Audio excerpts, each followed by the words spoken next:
Welcome to Kenton's videos. Enjoy the video. In this video, I will show how to remove a Volvo V70 door panel. First, ensure you have a trim removal tool and a Torx T25 screwdriver ready. Begin by gently prying off the small plastic cover situated behind the interior door handle. Once exposed, use your Torx T25 screwdriver to remove the two screws found there. These are crucial for releasing the handle assembly. Next, carefully insert your trim removal tool under the edge of the window switch panel. Gently pry it upwards until it releases from its clips. Once lifted, disconnect all the electrical connectors attached to the switch module. Be mindful of the small tabs.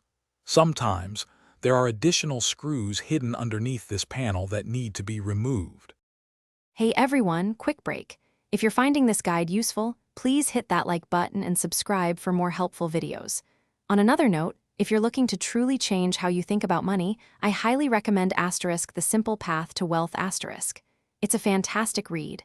You can find a link to the book and other great deals in the description below. Now, let's get back to the video. Now, thoroughly inspect the bottom and sides of the door panel for any remaining screws. These are often hidden or covered.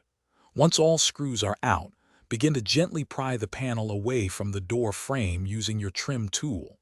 Work your way around the entire perimeter, carefully releasing the plastic clips one by one. Take your time to avoid damage. With all clips and screws released, gently lift the entire door panel straight upwards.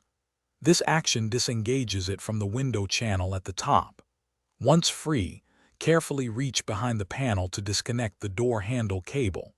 Finally, unplug any last electrical connectors, such as those for the speaker or courtesy lights, before fully removing the panel. Thanks for watching. Consider subscribing if we helped you.